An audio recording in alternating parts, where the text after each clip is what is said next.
Hi, my name is Winston. Today we're going to talk about the truth about water. Let's take an example.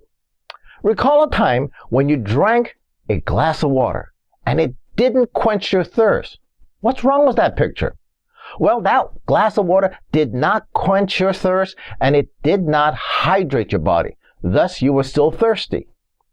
You see, not all waters are created equally.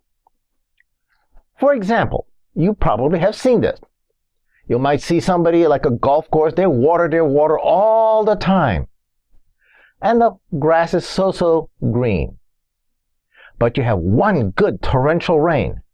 And wham! You see that bright, brilliant green. You can see the vibrance of life and livingness.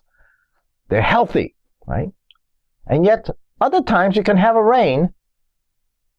It could be still torrential rain, but still you don't see that bright brilliance plant response to the rain. So even within rainwater, there's obviously some differences here.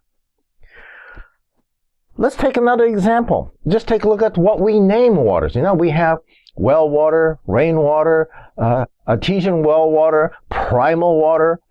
There's various different kinds of water that exist on this planet. Each has beneficial properties that are different from each other. Then you talk about the different processes that we may have. You have like distilled water, which is about 4 different kinds. Then you have reverse osmosis, which there's still a couple different kinds.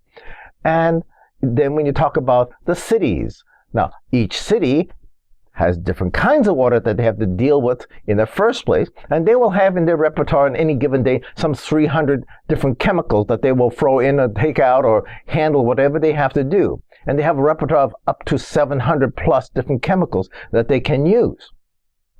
So there is a huge variable. As a matter of fact, the chances that you have drunken the same kind of water 2 days in a row is like 0, because they're always changing something on a continuous, ongoing basis, depending on what the well water or the rainwater or river water, whatever they're doing something different on a continuous basis. So there's that as an issue. Then take a look at man and how we classify waters by the structure of water. You may have heard of pentagonal waters or hexagonal waters or double helix waters. There's different kinds of frequency technologies that we can manipulate and change waters. Let me give you an example so it's a little bit real to you. Let's pick the worst possible water that you can possibly drink. Go get some reverse osmosis water and then put it in the microwave oven and zap it for several minutes. Take that water and water some plants. You will notice, first of all, it will stunt the plants, if not kill the plants, and it certainly will have difficulty maturing without getting disease before it matures and dies.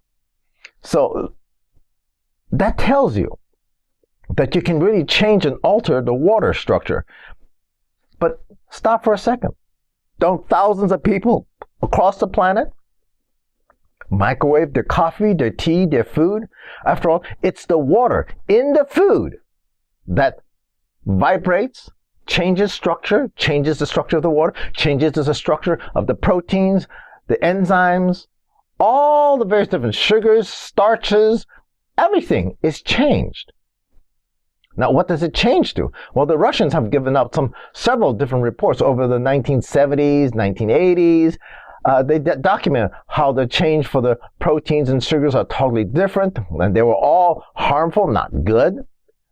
And yet this is very poorly communicated to the general society across the globe. Everybody thinks microwaves are safe. They're not really safe. So it's the water molecule that we're going to stick to, and it's the water molecule that handles all food, absorption, and disposal. So the water has 2 functions. It gets rid of your waste as well as helps you absorb the food for your body. So water is very key.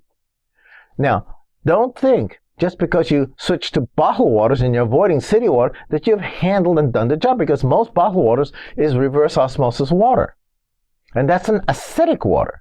Now, some reverse osmosis units are now they're adding minerals back in, usually just calcium, so you're still having a off-balance minerals within the water. So that's still not healthy water. So those of you who go and buy those teeny-weeny little Brita filters or some other kind of brand filters that's just 2 inches by 2 inches or 3 inches by 3 inches, those are way too small.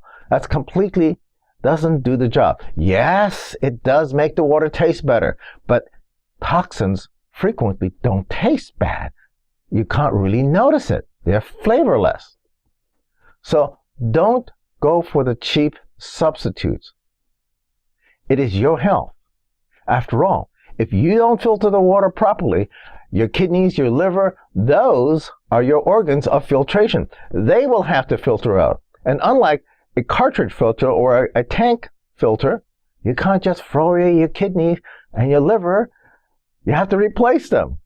Or you got to flush them. You got to clean them, right? So as far as filtering is concerned, that doesn't change. So you see how important it is to get good quality water. Thank you very much. I hope this was very useful for you. See you another day.